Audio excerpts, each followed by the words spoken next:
Isang Portuguese dish na sumikat na sa Pilipinas ang gagawin natin ngayon, ang Peri-Peri Chicken. Simpol, luto na, Gagawa tayo ng isang hearty meal for 2 or 3 kung hindi masyadong matatakaw. So meron akong chicken dito, whole chicken galing sa Fresh Options na inasinan ko na siya earlier. I just leave it there while I do my other preparations.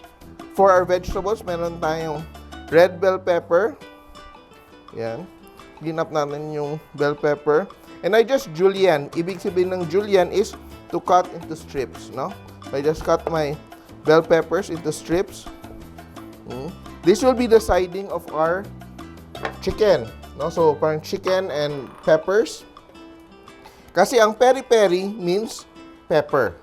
So, isa siyang Portuguese dish na medyo sumikat na siya ngayon. So, right now in the Philippines, we don't even make reference to the original na galing sa Portugal. Yeah. So, we're just doing this. Prepping. So, red and green bell peppers. So, this is just a quick marinade. Hindi natin papatagalin. But if you have time, it would be best to marinate it ahead of time. Like overnight is the best.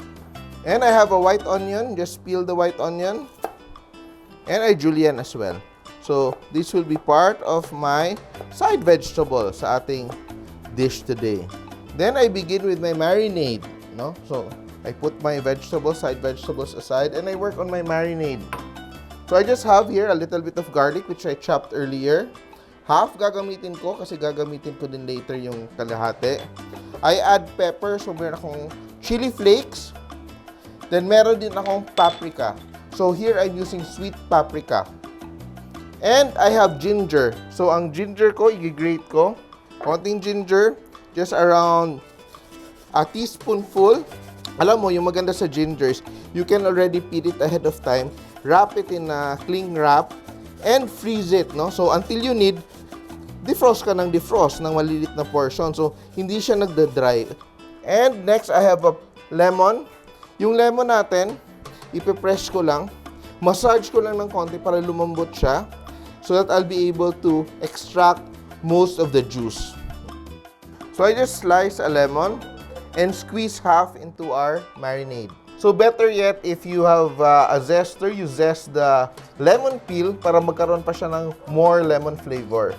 Then I just season with a little bit of soy sauce. Around 4 tablespoons of soy sauce, just for color. Black pepper, I'm using cracked black pepper. And oil, so I'm using canola oil. Around 6 tablespoons of canola oil. And just a tablespoon of sugar. Yan ang ating marinade. So that's around a tablespoon of sugar. So I'm just using a little bit of oregano. Around 1 tablespoon of oregano. And another tablespoon of dried basil.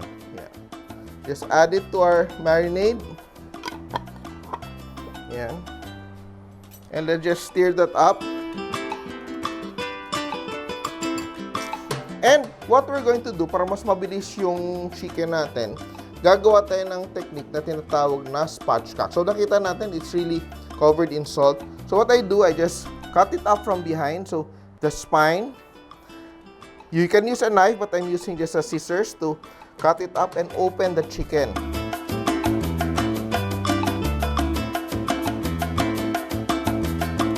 And we just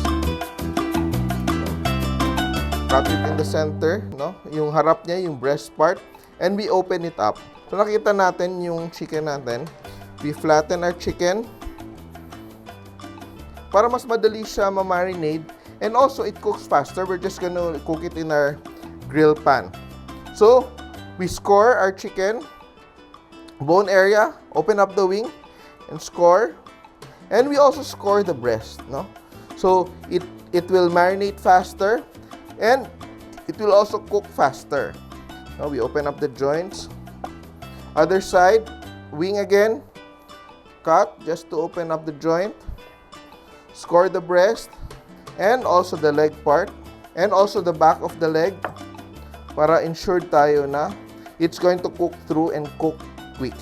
Now we're ready to marinate. We just put it into our marinating bowl.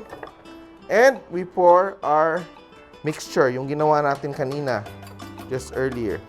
So, it's best to marinate it for at least 15 minutes kasi there's acid, so medyo mabilis din siya yung magka-flavor yung ating chicken. But better, if you really have time, you do it overnight. So, while waiting for our chicken to marinate, gagawin ko na yung ating side dish, no? Ating partner sa ating dish, ang ating rice pilaf.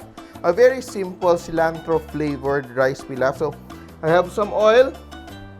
I add a little bit of butter for flavor. So, I just heated a little bit of oil and butter together.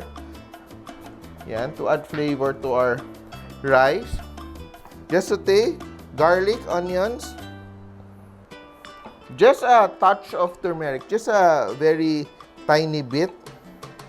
So, we wait for the aromatics to cook a little bit in our oil until it's very fragrant, and we add our rice. So, we're just making 1 cup of rice. So, halos pang 2 tao, and it's cooked to be 2 cups of rice. Yan.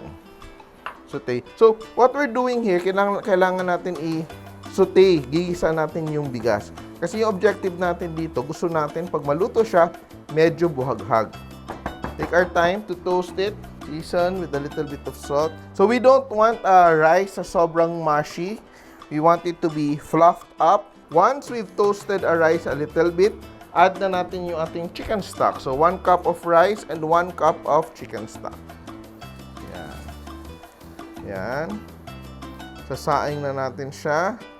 So yung mga taong gusto talaga ng mga punchy flavors, yung may konting spice, this is the dish for you. So, next we're going to work on our chicken. So, we've heated a grill pan and we just put it over, no? Our chicken, which has been marinating for just around 15 minutes. We're going to put it into our pan, skin side down. So, our pan is very hot now. As you notice, it's already smoking hot. What we're going to do is we're just gonna lay our chicken, yung binutterfly natin or tinatawag na spatchcock, ililay natin dito sa ating pan. Slowly. Yan. Spread it down. Oh, wow! Ang bango. And I just have a cover, any cover na kasha. Just lay it over para madali mo siyang ma-press ang inyong chicken. So what you want to achieve here are beautiful grill marks, no? So we just check our chicken. Yan, oh, maganda yung grill marks niya. And now, once we've achieved that grill marks, we can turn down the fire to medium to cook through. So medyo matagal-tagal to ng konti because medyo makapal yung chicken natin. And also, we're just cooking stove top. So mangyayari dito, we just leave it on one side around 12 minutes. And we turn it over again, high heat, and put it down again. So let's just turn the chicken over and let it cook on the other side. So if you have an oven, you can sear it like this and continue cooking in the oven. So let's again sear it from the other side. So yan, and we cover. And I'll just check on my rice. Medyo luto na yung rice natin. We're just going to fluff it up kasi gusto natin fluffy yung ating pilaf. And let it continue cooking. Yan.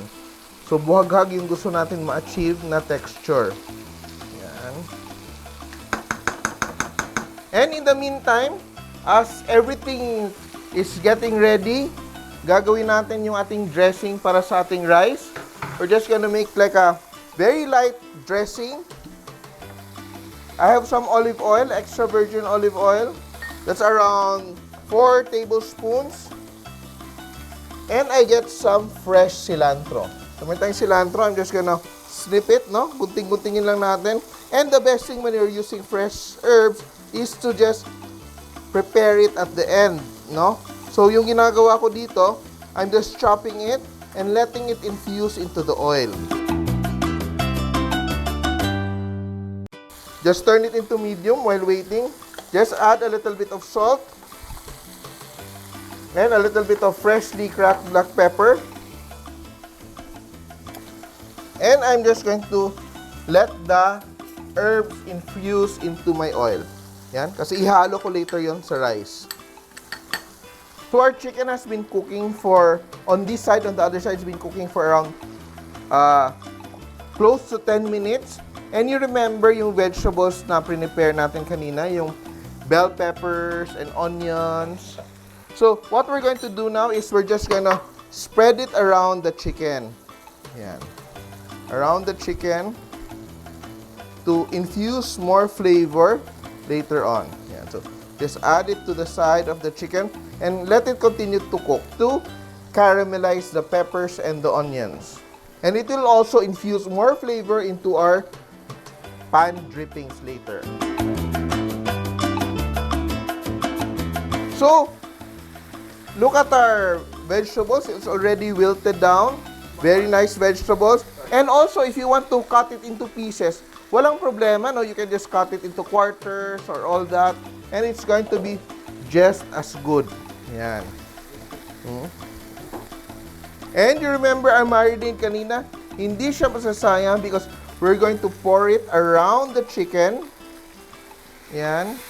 We're gonna pour it around the chicken to be our pan sauce, no? So, we just want that to simmer. And we only baste it after it has boiled. So, we're sure that it's cooked. The sauce has to be cooked para sigurado natin hindi siya na-contaminate ng raw chicken. So, we're just letting the sauce simmer away for a while. And our rice is cooked. Our rice is done.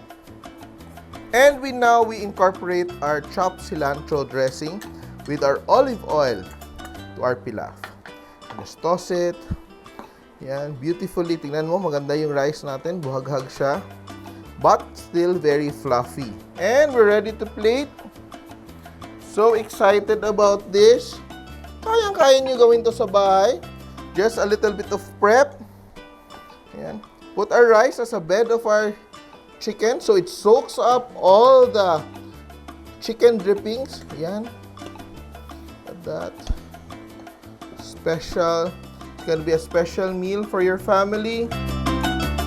Yan. And we just put the chicken over. Yan, look at that. Sino bang hindi matatakam dyan? Wow! And of course, di natin sasayangan yung juices from our pan where all the flavor has developed. Yan. Such a beautiful recipe to prepare for your family. Hindi siya kamahalan because chicken is so affordable these days.